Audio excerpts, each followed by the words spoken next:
AppSecUSA here in Denver, Colorado. It's been a long week. I hope you've had a successful conference. There's been a lot of great talks. I hope this is one that you'll enjoy. OWASP A9 a year later, are you still using components with known vulnerabilities? I think it's interesting for me to take a retrospective at looking at OWASP A9. Those of you that aren't familiar with it, I am not a huge fan of referring it to as A9 because I know that there's a top 10, but I probably couldn't name what's number 3, number 4, number 6, number 7. A9 was introduced last year when we looked at the fact that we're realizing that the way we build software is really sort of fundamentally changing. I say that because we build less and less and we assemble more and more. We have very little insight into what's truly in our software. And I don't say this lightly because I'm a developer myself, or I sometimes pretend that I'm a developer. I don't get to develop that much anymore. Every time I try and develop something, someone tells me you should be on a plane someplace. So I don't get to write as much as I used to, but software has gotten so complex, even in the software that I used to understand how it worked, that now I look at the average application and there's very little that we truly understand what's in there. I look at components as almost like it's like the crack cocaine of software development. We can't get people off of it, right? The train has already left the station. Developers they can't get enough of it. Oh, I need to do logging? I need Log4j. Oh no, Log4j is no longer good. I need logback. Oh, I need a new framework. Which one should I pick? Should it be Struts? Should it be Stripes? Should it be Spring? Should it be Drop Wizard? Drop Wizard. Should I use Tomcat? Should I use Jetty? Should I use XML? No, should I use JSON? Or no, should I use a compressed JSON? There's just so many choices, and developers want to choose them all. And oftentimes they are all in your application. I wrote a white paper several years ago about dependency injection in Spring, and I mapped out the request of when a user types something into a web application, by the time it gets to what the developer thinks is their application, how much other code did it go through in the Spring library? And I threw it up in I think it was like an OWASP session in New York. I threw up the dialog box of, here's the control structure of a web request through Spring. How many people use Spring? Lots of hands go up. How many people understand that this is what Spring does in your app? Nobody has any clue. But they can't get themselves off the fact that I'm going to leverage these components. So not only are we still using components with known vulnerabilities, but we really don't even know what's in our software anymore. And we really should begin to sort of wake up to the fact that we're getting less and less visibility as we add more and more features of what's truly happening in our software. The reason why we have AppSec conferences, the reason why AppSec is one of the fastest growing software businesses is the fact that things are getting more and more complex. I don't know if any of you saw the talk yesterday on the top 10 hacks of 2013, right? I look at that, I'm like, yeah, we've got no hope, right? There's some guy who's going to spend his next 6 months figuring out, if I blink this image and I do it this way, I can subvert this technology that nobody knows how it works in the first place. It's like we think we got rid of these attacks or these vulnerabilities and they keep reappearing. I thought that we got rid of dependency injection, but we keep adding. I did a search when I first started at Sonatype. I did a search for web frameworks. Right? What are web frameworks? So I did a basic Google search. I want to write a new Web 2.0 application. So what should I use? Right? Of course, it takes me to Stack Overflow, and it's like, no, you should use Spring. No, you should use Stripes. Anyway, I heard a couple of my friends are using Drop Wizard. Another guy's like, oh no, Stripes is the latest, coolest thing. Well, the problem is that each one of those reintroduces the same things that were learned from the previous framework. So it's this never-ending battle. So one of the things that we did is to sort of put this in context of we announced A9, or A9 gets announced as part of OWASP last year, and have we begun to move the needle at all? So we have a survey that we go out. It goes out about 3,300 different developers that ask them a bunch of different questions.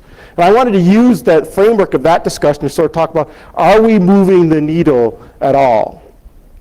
The interesting thing about here is, I mean, there's a lot of stats. Some of these I'll drill in a little more detail, is that we have increased awareness, but there still is that general state of apathy. Oh, it's this thing? Yeah, I've heard.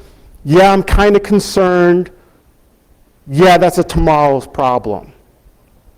The reality is that, you know, if you don't know what's in your software, it's a today's problem. And if you don't realize that you're using open source and what open source you're using, and that you should have a means to an end of being able to understand how you actually build software, you are not going to be able to move that needle. You'll be playing whack-a-mole. Right? I built the static analysis tool. I love static analysis for a certain type of thing. I've done pen testing. I like dynamic analysis. I like a lot of security techniques, but realize that those things are point solutions that are often way far in later in your development cycle, and we still haven't sort of created a better hygienic development process in the first place. You know, it's like I look at software, and even software that I've developed, and realize that, you know, at the end, it gets close to release, and you're happy about the features, but you feel kind of dirty about how you got there. It's like, oh, well, it works, but yeah, it works.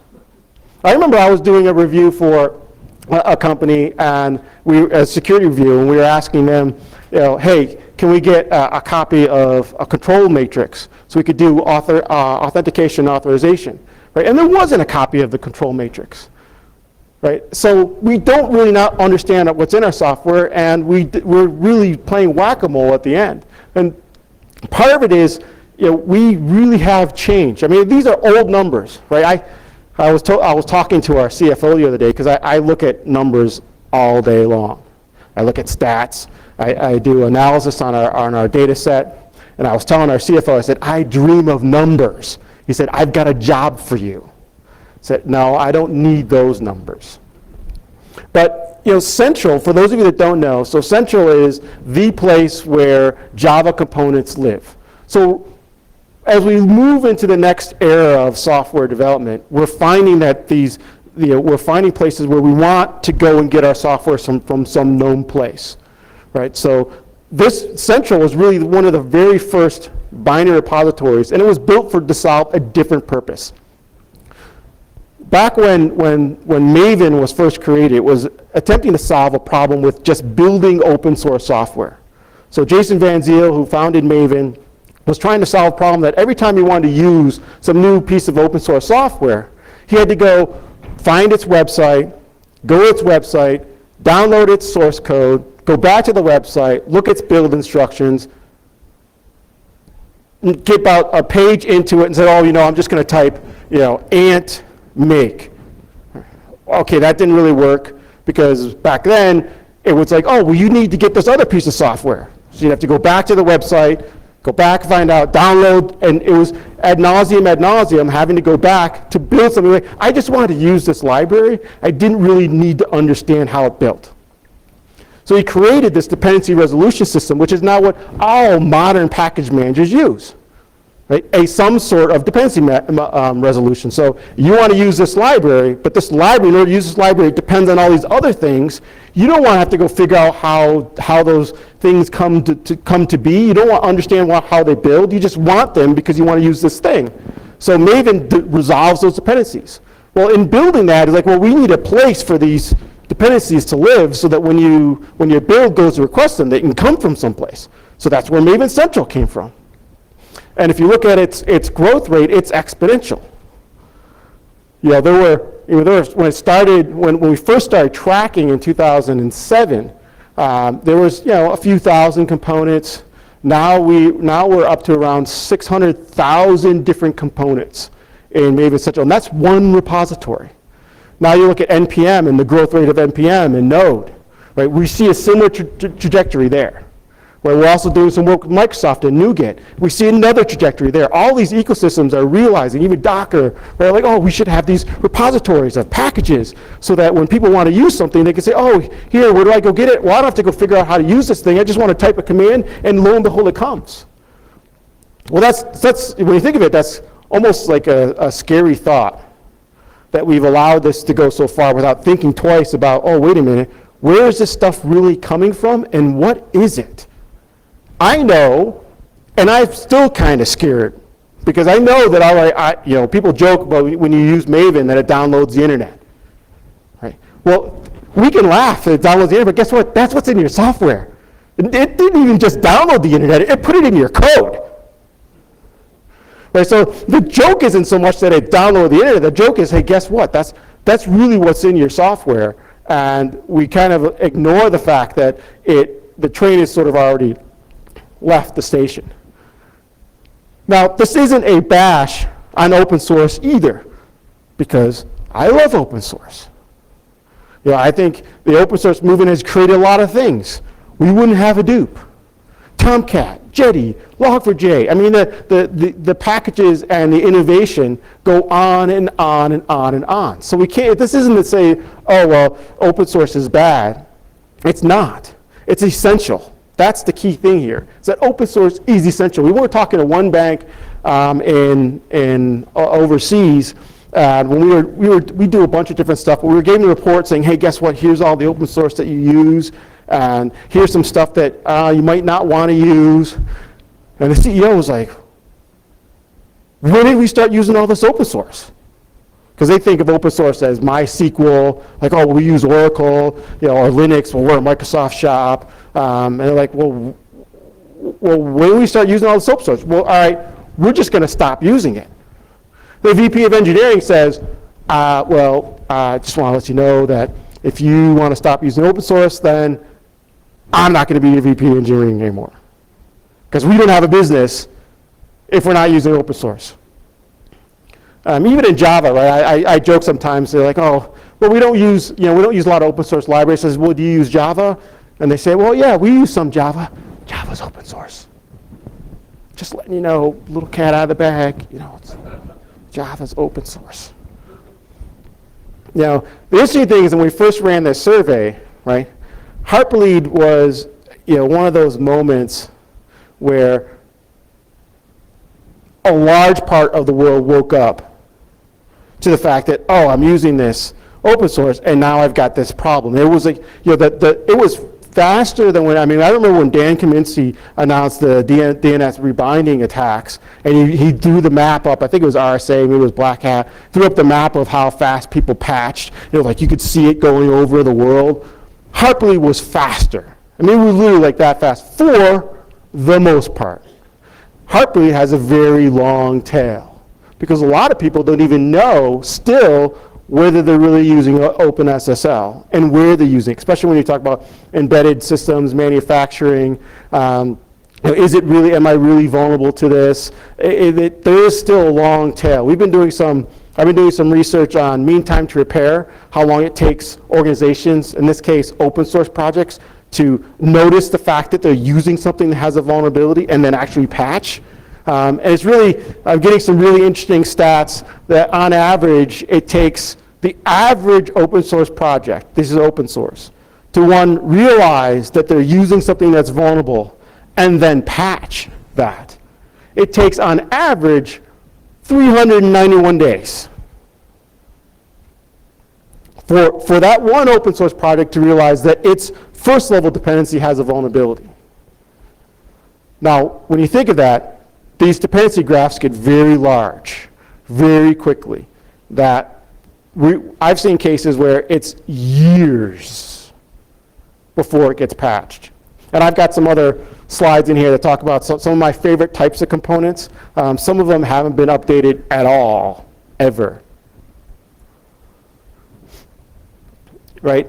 Even though it was an awareness, people were all actually saying, oh yes, this is something that I'm actually being vulnerable to. I now realize that open source software can expose my organization. But do they really care? I mean, I could probably say this about security in general. Right? It's at a security conference. So oftentimes at a security conference, we all care, otherwise we wouldn't be here. But for the most part, we really don't. Right? Don't tell anybody, but we really don't care, right? Because you say, oh yeah, even though, right, we know we're being exploited, we've had incidents, right? Do we actually have a policy? Oh, well, maybe. Well, if we have a policy, do we ever say that you can't use these particular components? Well, no. So to me, these things don't match, right? We think it's important. We know that it introduces a level of exposure or risk, but yet we don't have the ability to say there are things that we just shouldn't use as an organization. Just shouldn't use. I remember when I was doing static analysis in C and C++, I used to say, get S, don't use it. People were like, oh, well, you know, and then no. It's like one of those things, you just don't use it. There's no good reason to use that library. Well, we have the same thing, right? No longer is it a single method call. There are libraries we're like, hey, guess what? Don't use it. One of my examples in here, hey, this library is 10 years old.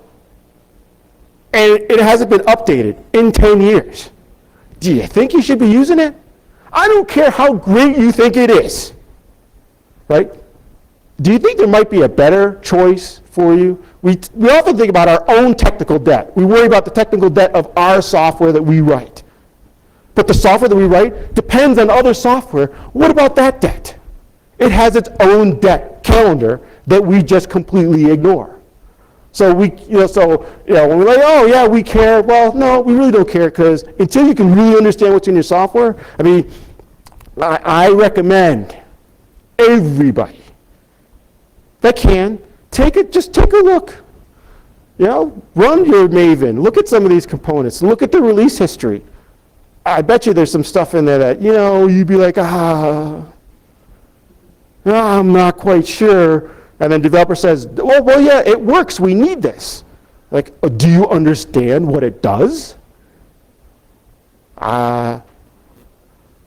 Maybe. Right? To me, the proof is in the pudding, right? We say we have a policy, right? But oftentimes the policy doesn't even cover security. Because when we think of open source, a lot of people, the open source policy, the whole notion of having a policy on open source is started in worrying about legal concerns, right? We're concerned about IP risk. We're concerned about GPL licensing in our commercial software. So when you think of open source policy and open source governance, it started as a legal movement concerned about legal risk, and it's about licensing. So oftentimes, like, oh yes, we have a policy. The question is, well, does the policy even touch or even concern security? 9 times out of 10, it's not even in the radar screen, because we're so focused on, do we have any GPL in our code? That's not the only problem with open source software. Not to say that you can't have it the other way, because the other problem is that it's not just a security problem, right? It's a quality problem too. If I think about it long and hard enough, and I'll probably beat this like a dead horse, it's a problem of not knowing what you're using in the first place. And not knowing brings a level of risk, because there are better choices that you can actually make. Right? When we look at this, only 21% must prove that they are not using components with known vulnerabilities. This is not something that's hard. You can know what components you are using. You can know what vulnerabilities that they have. That does not mean that you've satisfied, are there any other additional unknown vulnerabilities? This is not a question of, well, the known unknowns, right? But there is a set of data that says, hey, this is a thing that you're using. It's 9 years old. It's got a really bad vulnerability. You might not want to use it. Do you have a policy that says you shouldn't use that? I mean, it seems to me very basic. Even if you're a consumer of software, I've got software, I'm buying software. Wouldn't that be a really good question to ask? Hey, IBM, selling me WebSphere. Does WebSphere ship with any known components that have known vulnerabilities? Because, well, we know the answer to that, but the reason why it does is because nobody's asking. If you don't ask, you won't know the answer, which goes back to, Shh, don't tell. We really don't care. Right? What about the developers? Right? We know on average, even just Maven Central, a component is updated 4 or 5 times a year to fix known security issues or quality issues. Does anyone actually monitor this? I mean, it's very rare. I've been doing some graphs and some analysis of, there are certain types of developers, certain types of organizations. One, which sort of are fast movers. New version comes out, we're updating. Right? Then they're the ones that are like, yeah, I gotta worry about all this other stuff. So lo and behold, fast forward a few years and you look at what you got and it's pretty crufty and crunchy. Because we're not paying attention, right? It's so easy to type, hey, I'm gonna add this dependency in my POM file, and then you do it once and you forget that you ever did it. Until, oh, well, really never. Right? Unless there's some new specific feature of that library that you're using, you're looking for, then you might update. But that's the problem, right? That's the problem that we have, is that we really don't pay attention to this. We don't certainly look at vulnerability data. I talk to the average developer like, oh, you actually look at CVEs? I know we got security guys, we get those guys to do that. I can't wait for the day that I no longer have a job as a security guy. Because security to me is a discipline that we should be working really hard to make it not our job. I think in some cases we spend a lot of time making it, hey, I'm the security guy, I have all the security knowledge and I'm going to keep that, because that's what makes me special. The reality is that we don't scale. Look at this room. There's not enough of us. I don't know how many rooms across the country. You go to an average dev conference, you go to a room where they're talking about the latest DevOps Agile thing, hundreds. They're like rats, rabbits that just come out of the woodwork. Right? You go to the hall, which is the security geek hall, and there's 50, 25. Right? We've got this problem that we have to make sure that it's not our problem. It's a developer issue. We've got to make stronger development and realize that this is something that you can't be saying, no, that I don't care about this, I don't know about it, it's not my problem. We have to completely flip this kind of stat. Or otherwise we will continue to fail fundamentally as a security industry. Because we don't scale. We never have, we never will. I mean, I used to joke, some organizations say, oh, we used to, that security training is important. And I think security training is extremely important, right? But it should be just developer training, not security training. We're not trying to make security folks, trying to make developers that can understand their responsibility from a security perspective. Because if you train them to become security experts in our current industry, it won't be long before they're not your developers anymore. A lot of these are really tongue-in-cheek, right? Well, at least we know that it's all good in production. Production is not a problem. Like, does your organization maintain an inventory of open source components used in production applications? Some organizations, many of us, it may be lucky to even understand what applications you have in production, let alone what's in those applications in production. Right, we talk about this, the industry, we like to think of this as a supply chain problem. Software is a supply chain. We need to apply supply chain mechanics. This is not something new, nor is it rocket science, but we're not even taking the basic steps. We don't know where our stuff is, and we don't know what's in it. So when there's a problem, we don't know if one, we have the problem, B, where in all the places is that problem? And C, how can we actually fix the problem? Because we don't even know what we have in the first place. We struggle with, hey, this new CVE, Hartley comes, hey, the CEO, somebody says, well, does this impact us? Someone, oh yeah, we don't have any of that, right? Then you go farther down the train. Eventually you end up at some developers like, oh yeah, we got that all over the place. Because somebody knows, but it doesn't transgress across the entire organization, right? A bill of materials, incomplete, right? We don't have bill of materials. Bill of materials, fundamental thing. We need to start thinking about this. Our software bill of materials, what's in it? What do we have? What do we have when we're going to build something? What do we have when we're building it? What do we have when it's in production? What do we have? I think this is as I sort of belabored that point a little bit earlier, right, is that we all point fingers. It's somebody else's responsibility. To me, when I look at this chart, it's because nobody really knows where the responsibility lies, right? Application development, I'm actually surprised by this, right? That 40% says application development owns this. Because I think if you were to talk to application development, they would say it's 40% is someplace else.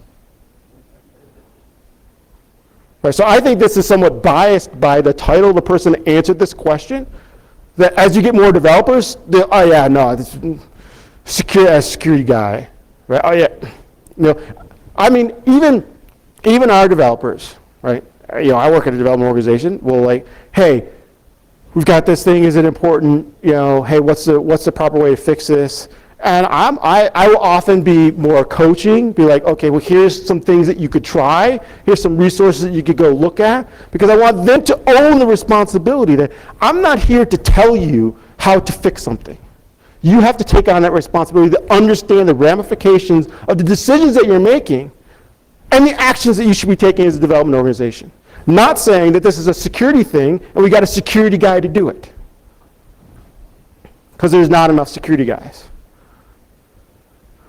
So we think we've got policies. Are they doing anything, right? I love this. We don't need no stinking policy. What would I need that for? I mean, come on. Yeah, policy, smolicy. I think part of that is because the way in which we think of policies. Right? Policies are things that are a bad word, or it's a spreadsheet, or it's a guy, or it's a thing that slows down our process.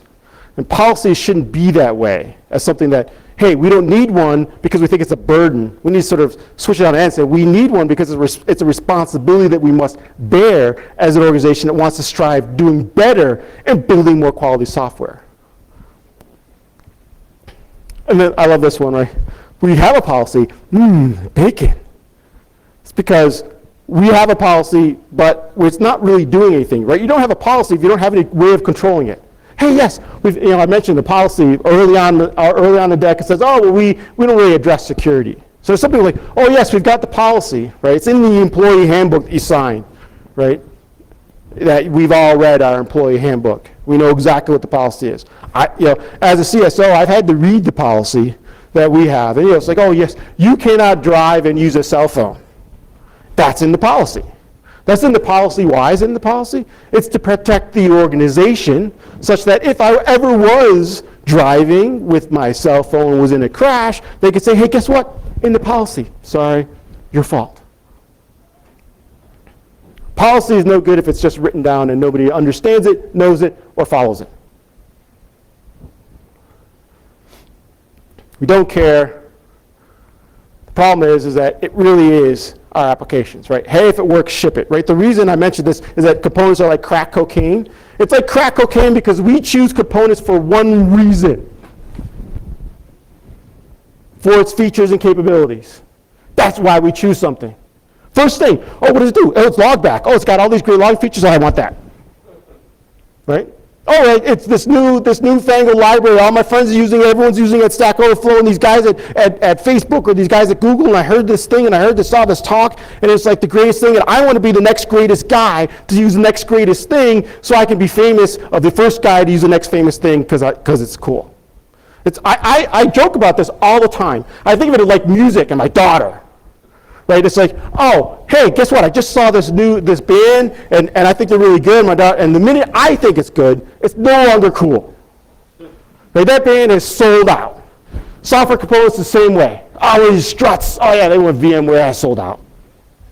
This other thing got really popular. We need another DSL. Do we? Do we really? I mean, how many DSLs are? I was like, oh, okay, JavaScript. Like, JavaScript's not bad enough. We need CoffeeScript. Well, HTML, we need Jade. And with Jade, we need Moustache. And I was joking with a guy back there. So I woke up. I feel like I woke up and I was in a coma. And all of a sudden, there's like all this stuff. And I thought I knew a lot of stuff about a lot of different software languages. And then all of a sudden, like, oh my God. Everybody's using something else, like, oh, I want to be the mustache template guy. And to me, I don't even get CoffeeScript. I mean, okay, I get it kind of, but guess what? You have to like compile it to JavaScript. So you write something so you can compile it to something else, so that it's in the browser in JavaScript so you can actually like see what it is and debug it. So why bother? Do we really need that? Now, you guys aren't probably developers, but maybe we should have this conversation over beer or something, because I don't know. So what application training is available? Security thing is such a drag. Get me to the bacon. Oh yeah, we got some e-learning stuff, and we do these things, and we should be doing more, and bacon. Clean up on aisle 9. Right? We do so much, but not enough at scale. Right? Licensing is another issue. I've got a few more minutes, but I've got to get to these. I say if you're going to look at something, look at things like these. I say this tongue in cheek, right? Because this is not about opponents being an apocalypse. It's not going to kill you. But you should at least have an understanding that you've got at least one of every single one of these in your application. First one is what I call the virus. Virus happens to be something that is used by everyone. I say this because this is another interesting thing is that look at these release dates, right? This CVE 2011, number of dependent components. What this means is that this particular component has close to 9,000 other things which use it, which begins to spread the seed. Right? It's downloaded 7 million times and being used by 72,000 different organizations with a CVSS score of 6.8. And I like that last line, right? Instance to execute arbitrary commands via the Java Lang runtime class. Probably not a problem. And the mean time to repair, 229 days. What that 229 days tells you is that of these 8,781 other projects which use this thing, on average it took them 229 days for them to actually realize that it was a problem and fix it. So I say this is the virus because when I look at the mean time to repair, this is only one dependency deep. Each one of those, 8,781, also have other dependencies, which have other dependencies, which have other dependencies, which may be the thing that you're actually using. Life of the party, the guy who's got all the friends. This one I like because look at 2009. Right? Remote attackers, denial of service, malformed XML input. The interesting thing about these XML ones, right, is that, and I've noticed this, is older CVEs are written in such a way that nobody really pays attention to them and updates them based on latest attacks. So I've looked at old struts, right? I've seen struts which were a 4.8 CVE. Oh, people are like, I can't even get out of bed unless it's a 7. Sorry, 4.8. But because of the way that the OGNL works and the way that researchers took a look at that and looked at later vulnerabilities, that 4.8 really should be a 10 because you get remote code execution. But it was published years ago, and once it's published, it's forgotten. Right? There's really nobody that's paying attention to these things and saying, oh, let me go look at these old ones and see whether a new technique could really be leveraged in a different way. I mean, if I was a researcher and I wanted to shortcut some of my work, a lot of these ones are pretty juicy, especially the fact that it's 120,000 different organizations being downloaded 4 million times. Might be a problem here You might be one of those 119,000. The forgotten. Let's not forget about the forgotten, right? 2003. This is like the oldest CVE. And this, let me read this thing, right? Processor version class and Java plugin 1.2 assigned applets. Who still uses that? 120,000 different organizations, right? Number dependent, there are 75 other components which still rely on this. The CVS score of 6.8. I mean, you look at these. Hey, guess what? These things are there and they're being used. I look at, I joke, but I look at these all the time. I'm still amazed, right? The undesirable, right? This one is a curious one because the undesirable is a component which has no license. You can't see it. It's not observable. It's not declared. It's just no license. You know what no license really means? No license means no rights. Because it's the license that gives you rights to use something, right? So this is saying that, oh, well, not only the last release date was in 2006, we're still seeing it downloaded and being a dependent on a lot of other different components. But hey, why should I care about these things? The unproven, eh? We don't really know what it is. It's the I am what I say I am. These are components which have I want to say my license is one thing, but there's no way to verify that that license is actually correct. Right? When we look at components, we like to do a two-test verification. One is the component says it has a declared license, and two, you can actually observe what that license is. Meaning you can look at the source code. Guess what? Source code is not available for this. So you can look at the source code and verify that the license in the source code matches what they said it was. Because nobody would ever say that it's one thing and have it not be that thing, right?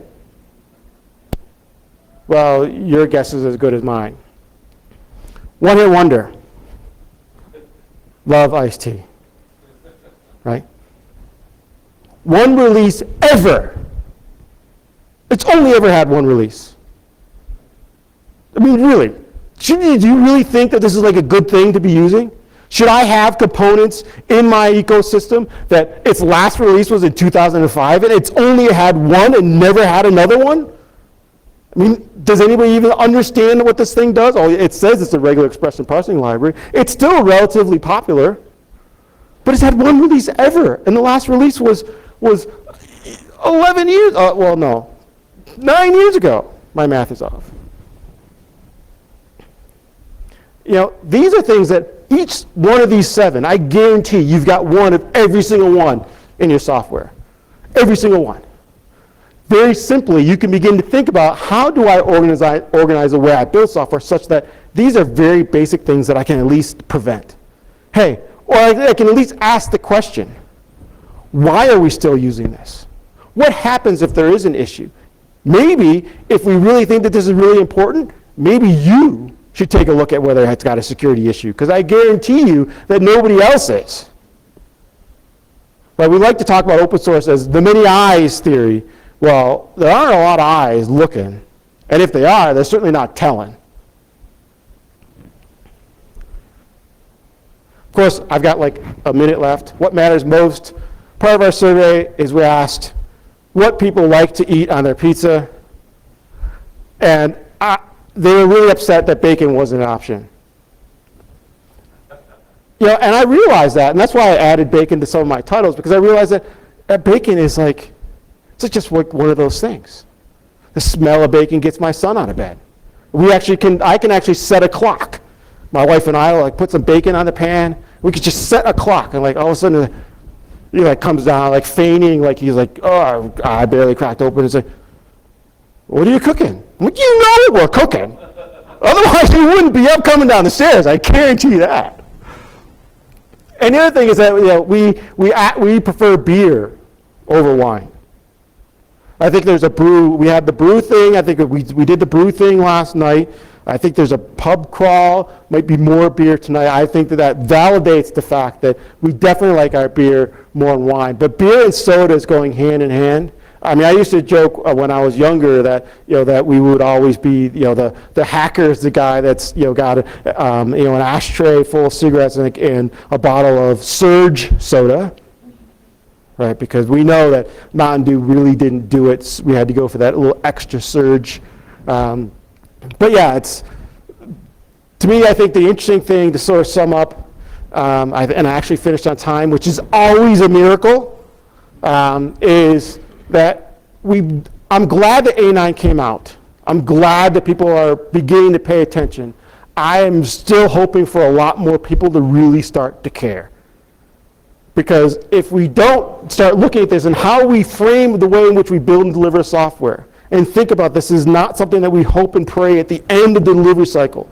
I have an entire different deck where I often talk about build as your build is a picture of the Willy Wonka's everlasting gobstopper machine. That's right. It is like all these dials and whistles and horns go off, and you ask someone like, "Oh, well, it's amazing how anything ever comes out the software at the end because you look at your build and it's a complete and utter mess." We can't know what's in our software until we begin to bring things. We talk about moving left, and moving left is not just about moving our security practices. It's also about moving our hygiene left of how we build and understand what's in our software. And with that, I'm open for questions or beer time. Yes? I was wondering, is something like Sonatype available for open source projects to actually use to analyze this? These things are run by volunteers. They don't have tons of time. So yes, we have made Sonatype available to a number of open source projects. So if you have an open source project and you're looking for it, come talk to me. I only want Java application. The Java code is like we have another open source application too. So in the case of, this is not just a Java problem. I have the most insight in the Java ecosystem, but I'm also right now in the midst of doing work for NuGet Gallery, and as well as NPM. So I run an NPM mirror, so I'm in the process of collecting that same set of data for those other ecosystems. The problems are not distinct. The interesting thing is that there are different problems in other ecosystems. For instance, one of them is NPM just started to add components that are idempotent. And those of you that don't know what idempotent means, it means that when I say this version of this software, this blob is version 1.2, you can't go change it at some later point in time and say, oh no, wait a minute, I made a mistake. This is really 1.2. Right? Well, until a few months ago, that wasn't NPM. Meaning that you could have two different versions of software, different bits, be the same version. Bad idea. Right? That's not a good repo. We're in the midst of working with Microsoft, and NuGet is a little bit wild, wild west too, right? Because you could sort of throw up anything. I mean, it's sort of like, okay, I looked at this just the other day, and I was looking at jQuery. So some guy, right, decided that he wanted to have a new package of jQuery. So that guy got jQuery 1.7 or whatever it was, and put it on NuGet. But the bits are different. So if you go to the jQuery site, download 1.7, both the minified version and the regular version, they're different bits. Now it just happens that when you look at it, you're like, oh, okay, what really happened is that he compiled it with a different flag. But the reality is that, I mean, I look at some of the minified stuff and I'm like, okay, I hope, right? We all kind of do this. It's kind of like, it really kind of makes me feel uncomfortable. Right? Okay, here's the regular version, here's the minified version. And you're like, okay, well, I'm going to develop with this one, and I'm going to hope and pray that this is the same thing. Because you look at it as one big line, variables A is, yeah, it's got to be the same thing. That sort of fundamentally kind of makes me uneasy. And the fact that you've got random repositories of some anal guy that can say, hey, this is this thing because I wanted to use, in Mac OS you've got Chocolatey, right? Like, oh, I want to be the guy that's going to create the Chocolatey package for this thing and call it this version. And well, is it really that version? Don't really know. So we are working on helping a lot of different repos talk about how do we build better and manage better repos, but that still is a ways off because it's moving at lightning speed. Other questions? Comments? I appreciate sticking in. It's been a really long day, but I think there might be one more session left. If not, I think there's a beer crawl. I will likely be on it, and if you see me, I will buy you a beer.